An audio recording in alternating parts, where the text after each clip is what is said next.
Rami Khouri from Arizona, Distinguished Public Policy Fellow at the American University of Beirut. Rami, nice to have you on TRT World.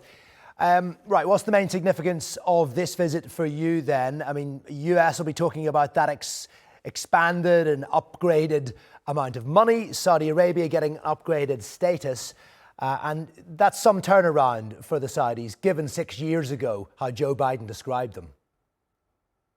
Yes, Aaron, that is a turnaround, and it's part of how diplomacy and statecraft happen in the Middle East and with the United States. But both of these countries are very powerful in many ways, technologically, economically, militarily, energy, and other ways. They're both undergoing significant transformations in their role in the world. The Americans are worried about certain aspects of their economic impact around the world, the competition from China. They're worried about the Saudis and the other wealthy, oil-rich, energy-rich countries in the Arab world, shifting away a little bit from the U.S. And increasing ties with Russia and China and India, and not abandoning the U.S., of course, but not only depending on the U.S. for their security. The U.S. has proved to be a very unpredictable and often unreliable partner, even when they sign an agreement, like the U.S. agreement with Iran. And when UAE and Saudi Arabia were attacked, the U.S. did virtually nothing in the last couple of years. So there are significant issues for both of them, and they are trying to make deals that give them what they want. They don't particularly pay attention to issues of ethics or morality, or in the American case, even law. They just do what they think is best for their country, and they have the clout to entice the other side to make concessions. The Americans are now willing to sell them the F-35 advanced fighter jet, and the Saudis are willing to, they say, invest $1 trillion.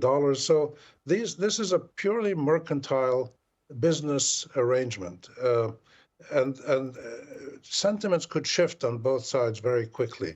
The issue that's really important, that's not at all addressed in this meeting or in this visit, is the question of Palestine and Israel. It's mentioned, but there's no serious indication that the Saudis are going to use their influence, which is growing in the U.S., to use that influence to pressure the U.S., to pressure the Israelis to be less aggressive in the region militarily and more accommodating in terms of accepting to coexist with some sort of Palestinian state of some variety that's not clear yet, to be negotiated.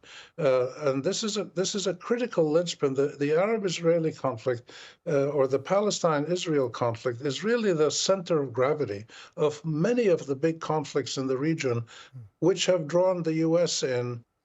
And the U.S. has fought against Iran, it has fought against Hezbollah, it has fought against the Yemenis. So the Americans don't want to get away from this growing regional warfare legacy. The Saudis can help them do that. And the Saudis are also trying to reassert their role in the region among the Arab countries, particularly, but also with Iran and others, as the major regional player. The Saudis historically have been low-key and timid politically, but now they're coming out and being a little bit more daring. And this idea of mutual defense treaties of some sort, which is not defined at all, this is quite startling. Sure, and on that point of relations with Israel, it was thought that this warming of relations with the US and these new ties and this new status may have some effect on the normalization of relations between Saudi Arabia and Israel. So where do you think this leaves the Abraham Accords?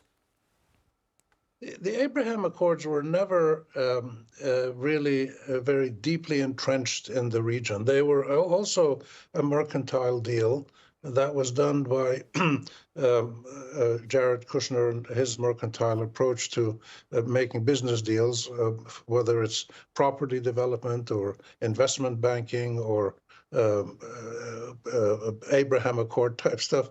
This is what Kushner has done, and he's still trying to do it now. But there's no sign that the Abraham Accords go anywhere beyond the mercantile instincts of a few leaders in the region. They don't penetrate at all into the depths of society. In fact, public opinion across the Arab world has been repeatedly shown by serious polling to be very critical of Israel and the United States.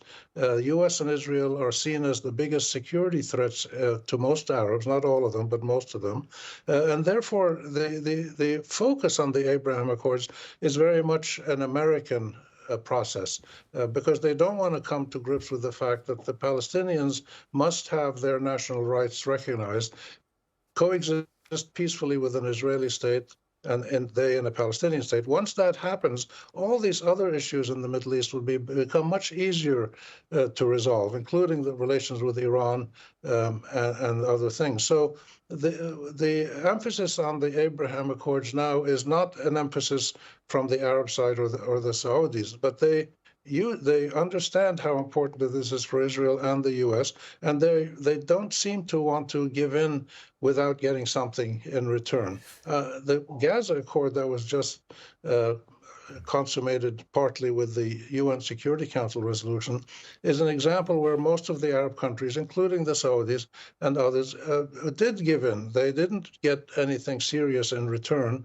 for accepting the arrangement that Trump and Netanyahu proposed in the reconstruction and governance of Gaza. It's not clear if the Arab countries, including the Saudis with all their power, it's not clear if they're able to use that power decisively, or if they're concerned that if they push too hard, that the Americans and the Israelis would bomb them, which can't rule that out. I don't think it's going to happen. But the way the Americans and the Israelis behave, they are not people who just make a deal for the fun of it, or if they like somebody. They do it because they're going to get something out of it. And the Saudis now have leverage. They have real leverage that they can use, and other Arabs can do the same. All this remains to be seen. Rami, we thank you very much indeed. We'll have to leave it there. Appreciate you joining us. Thank you.